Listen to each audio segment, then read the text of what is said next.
Salutations les amis. La Bible contient de nombreuses prières, mais la plus connue est sans aucun doute celle que nous appelons le Notre Père. Les disciples de Jésus l'avaient souvent vu en prière et avaient été témoins de l'impact que cela avait sur sa vie et sur son ministère. Et un jour, alors qu'ils entendaient Jésus prier, les disciples furent particulièrement émus et, se rendant compte de leurs besoins, lui demandèrent de leur apprendre à prier. En réponse, Jésus leur présente la prière familière qu'il avait prononcée pour la première fois dans le Sermon sur la montagne, qui est rapporté dans Matthieu 6, au verset 9 à 13. C'était comme si le Christ disait « Ce dont vous avez besoin, c'est de comprendre ce que je vous ai exposé. Cette prière a des profondeurs que vous n'avez pas encore sondées. » La prière du Seigneur offre de riches récompenses à ceux qui l'examinent attentivement.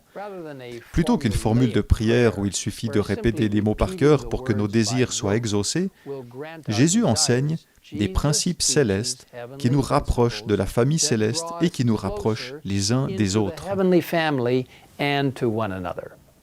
Il commence par la belle invocation de notre Père, nous assurant que Dieu est bien notre Père, que nous sommes ses fils et ses filles, et que, en tant que tels, tous ses enfants sont nos frères et nos sœurs.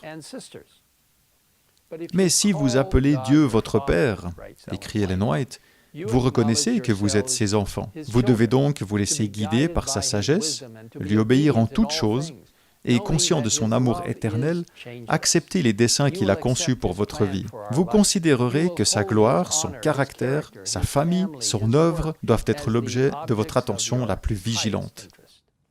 La prière de Jésus se poursuit ainsi, « Que la sainteté de ton nom soit respectée, que ton règne vienne, que ta volonté soit faite sur la terre comme au ciel. » Lorsque nous prions, nous devons prononcer le nom de Dieu avec révérence. Son nom est saint et redoutable, lit-on dans le psaume 111 au verset 9. Mais cela signifie bien plus que cela. Lorsque nous prions en disant « Que la sainteté de ton nom soit respectée », nous demandons qu'il soit sanctifié en nous. Nous lisons « Dieu vous envoie dans le monde comme ses représentants. Vos moindres actions doivent glorifier son nom. » Cette prière vous invite à adopter son caractère. Ce n'est qu'en acceptant sa grâce et sa justice que vous y parviendrez. Nous désirons ardemment le retour de Jésus. Et le fait que Jésus ait enseigné à ses disciples à prier « Que ton règne vienne » est la preuve qu'un jour, il reviendra assurément. Et nous avons un rôle à jouer pour hâter son retour, car il nous est dit que lorsque nous nous consacrons à Dieu et que nous lui gagnons des âmes, nous hâtons la venue de ce royaume.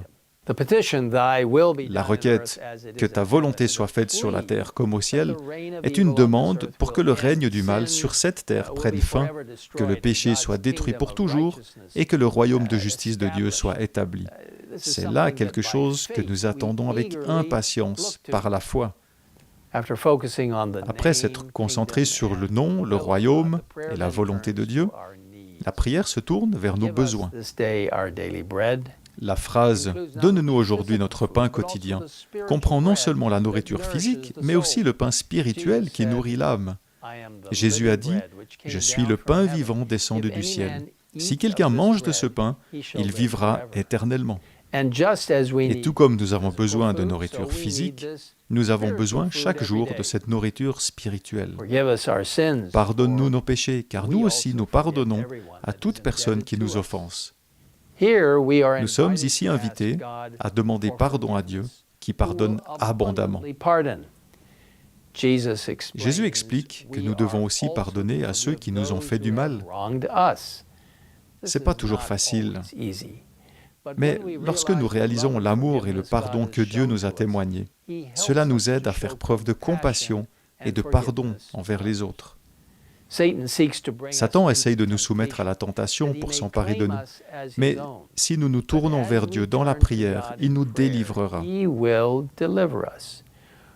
devons prier « Ne nous expose pas à la tentation, mais délivre-nous du mal. » Bien que nous ne devions pas nous placer délibérément dans des situations qui conduisent à la tentation, nous devons également prier pour que Dieu ne permette pas que nous soyons conduits là où nous le serons par les désirs de notre mauvais cœur. Nous lisons, en priant comme Jésus nous l'a enseigné, nous nous abandonnons à la direction de Dieu, lui demandant de nous guider dans des sentiers sûrs. Nous devons attendre que sa main nous conduise et que sa voix nous dise « Voici le chemin, marchez-y ». Et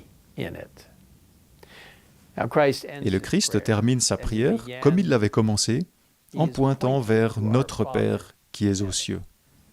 Car c'est à toi qu'appartiennent, dans tous les siècles, le règne, la puissance et la gloire. Amen. Cette merveilleuse assurance nous donne la certitude que Dieu a le contrôle ultime et que ce qu'il promet s'accomplira. Nous lisons cette magnifique promesse à la fin de ce chapitre dans le livre « Heureux ceux qui ». La majesté divine prend soin du destin des nations aussi bien que de tout ce qui touche à son Église. Celui qui ne sommeille pas, qui poursuit sans trêve l'accomplissement de ses desseins, dirigera lui-même son œuvre. Lorsque les forteresses des rois seront renversées, lorsque les flèches de sa colère perceront le cœur de ses ennemis, son peuple sera en sécurité entre ses mains. Quel Dieu extraordinaire! Et quel privilège nous avons de pouvoir le prier. Et maintenant, je vous invite à incliner votre tête avec moi. Père Céleste, merci de nous avoir enseigné comment prier, comment adresser nos supplications au ciel, comment prier sincèrement de tout notre cœur. Seigneur, nous te demandons d'accepter cette prière qui représente notre désir le plus cher et le plus chaleureux de nous relier à toi à tout moment, tant dans la prière silencieuse que dans la prière orale publique. Seigneur, nous nous confions à toi, sachant que tu nous répondras par les incitations du Saint-Esprit et que tu nous donneras aussi les mots à dire dans nos prières. Merci de nous écouter. Au nom du Christ. Amen. Amen.